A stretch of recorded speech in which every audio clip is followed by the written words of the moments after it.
अच्छा, यहाँ पे अब 3 मिनट में मैं क्या बात करूं। हम हमारे से पहले जो सेशन था उसमें रेंट ऑफ पार्टी की बात हो रही थी, सनाउल्लाह बलोच साहब बात कर रहे थे। तो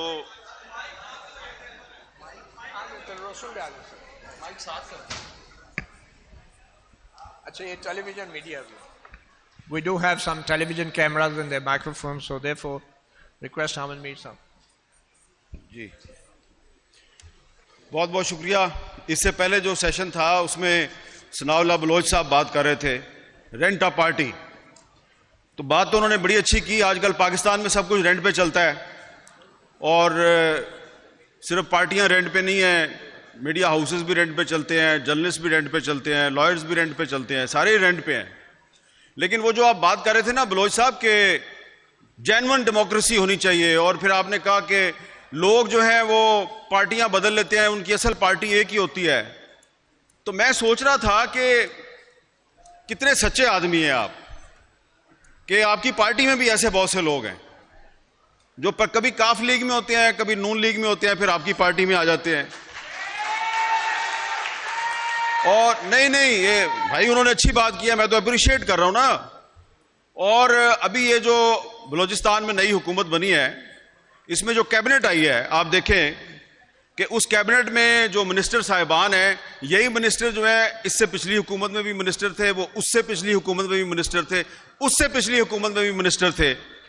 और इनसे जो हलफ लिया जिन गवर्नर साहब ने, वो पिछली हुकूमत में भी गवर्नर थे, उससे पिछली हुकूमत में भी गवर्नर थे, और उनका ताल्लुक पता किस पार्टी से है? सनाउल्लाह बलोच की पार्टी से। ठीक है, तो उन्होंने बड़ी सही निशानदेही की है। ये जो यहां से आवाज आई है ना, तो जो पार्टियां हैं उनको चाहिए कि ऐसे लोग जो हैं उनको अपनी सफों से निकाल दें, साफ कर दें। ये इलेक्टेबल्स जो हैं ये आपको खराब कर रहे हैं, और मीडिया को चाहिए कि वो इस चीज को हाईलाइट करे। और इस वक्त सूरत हाल ये है कि आप आसमा जहांगीर कॉन्फ्रेंस में सारे यहां पे मौजूद हैं, और इधर ये लिखा हुआ है कि democracy is not just about elections, it is about the protection of human rights. तो मुझे आप ये बताएं कि जिस मुल्क की अदालतों के जज अपने लिए इंसाफ मांगने के लिए फरियादें कर रहे हैं, वो ह्यूमन राइट्स को कैसे प्रोटेक्ट करेंगे?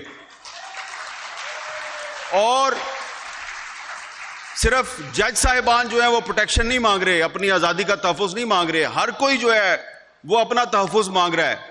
और ये सिचुएशन सिर्फ पाकिस्तान में नहीं है, ये इस पूरे रीजन में इस वक्त यही सूरत हाल है। इंडिया की सूरत हाल भी कोई मुख्तलिफ नहीं है, श्रीलंका की सूरत हाल भी कोई मुख्तलिफ नहीं है, बांग्लादेश की सूरत हाल भी कोई मुख्तलिफ नहीं है। लेकिन हम बात कर रहे हैं पाकिस्तान में, पाकिस्तान के बारे में।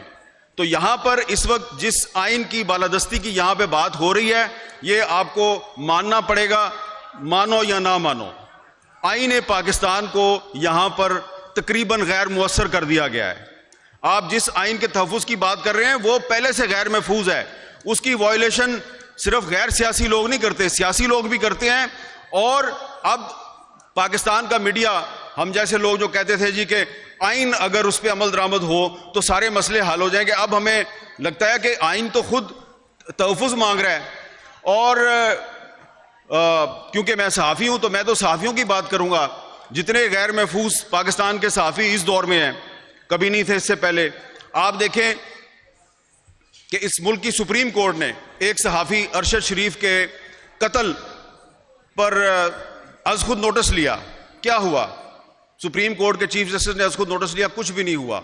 एक इंक्वायरी टीम कीनिया भेजी, वापस आई, कुछ नहीं हुआ। फिर एक और JIT बनी, उसने लोगों से बयानात लिए, कुछ नहीं हुआ। तो हमें यह लग रहा है कि पाकिस्तान के जो सहाफ़ी हैं उनको अब जर्नलिज्म छोड़ के कहा जा रहा है तुम कर्नलिज्म करो। तो हमने तो भाई जर्नलिज्म ही करनी है, वो वाला काम नहीं करना जो जनरल ज़ियाउल हक के दौर में होता था या जनरल परवेज़ मुशर्रफ के दौर में होता था। तो इसलिए अभी जब मैं आ रहा था तो आने से पहले, क्योंकि कल रात को आपने देखा टीवी चैनल्स पे एक सेनेटर साहब ने कहा कि मैं तो जनाब 1.5 साल से कह रहा हूं कि मुझे कोई अदालत बुलाए तो मैं बताऊंगा कि अरशद शरीफ को किसने मारा। तो मैंने फिर आज आते हुए इस्लामाबाद हाई कोर्ट में पिटीशन दायर कर दी है कि एक जुडिशल कमीशन बनाए, और जिस किसी के पास भी कोई इंफॉर्मेशन है कि अरशद शरीफ को किसने मारा वो उस कमीशन के सामने आगे बताए। तो अब देखते हैं कि अरशद शरीफ का जो कत्ल है उसका कोई जिम्मेदार जो है वो सामने आता या नहीं आता। और दूसरी बात यह है कि यहाँ पे आगे तकरीरें करना बड़ा आसान है, लेकिन ये जो लोग ये कॉन्फ्रेंस ऑर्गेनाइज करते हैं उनके मसाइल को भी समझें। मैं उनके मसाइल में इजाफा नहीं करना चाहता, इसलिए कि धुआंधार तकरीर करके हम तो चले जाएंगे और उन्होंने यहीं पे रहना, अगले साल फिर कॉन्फ्रेंस करनी है। तो वो सनाउल्लाह बलोच साहब कह रहे थे ना कि आप एक कॉन्फ्रेंस ना किया करें, 2 या 3 किया करें। तो आप भी पहले सिर्फ एक पार्टी नहीं, जिन पार्टियों के लीडरों ने यहां पे आके तकरीरें की हैं, वो अपनी अपनी पार्टियों से 2 या 3 उन लोगों को निकालें और फिर अगले साल आए। तो इसलिए हमने अब यह फैसला किया है कि हमें तकसीम कर दिया गया है, हम एक दूसरे पे एतमाद नहीं करते। अरशद शरीफ का जो कत्ल का मुकदमा है उसको हम टेकअप करने में, उस पर कोई तहरीक चलाने में कामयाब नहीं हुए, लिहाजा हमने अब फैसला किया कि अब किसी और के पास नहीं जाना। अब हम जो आप लोग कहते हैं ना ये टीवी एंकर जो है ये बात क्यों नहीं करते, टीवी एंकर ने वो बात क्यों नहीं की, तो आपको तो पता है भाई हम तो पॉलिसी मेकर नहीं है, चैनल किसी और का है, हम तो उसमें बैठ के बात कर रहे होते हैं। तो अगर वो हमें ऑफर कर दें तो हम क्या कर सकते हैं। तो इसलिए अब हमने फैसला किया है कि टीवी एंकर्स का एक एक्शन फोरम बनाया जाएगा और जिस टीवी एंकर्स को कहीं से कोई कॉल आएगी या उसको डिक्टेशन देगी उसकी अपनी मैनेजमेंट या कोई बाहर से, तो हम लोग जो है वो पब्लिक में आके आपको बताया करेंगे।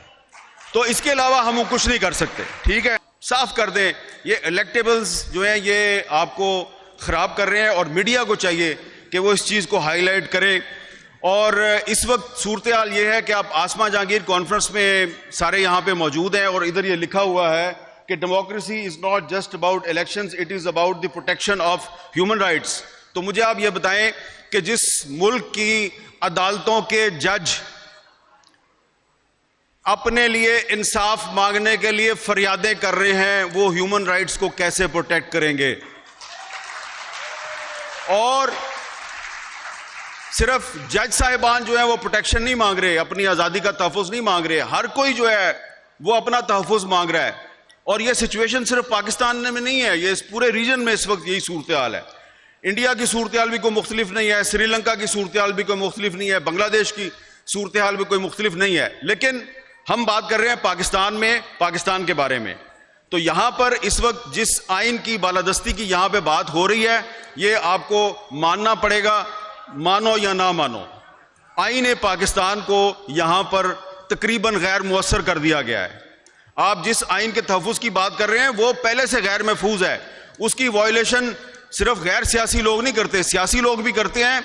और अब पाकिस्तान का मीडिया, हम जैसे लोग जो कहते थे जी कि आइन अगर उस पर अमल दरामद हो तो सारे मसले हल हो जाएंगे, अब हमें लगता है कि आइन तो खुद तहफ़्फ़ुज़ मांग रहा है।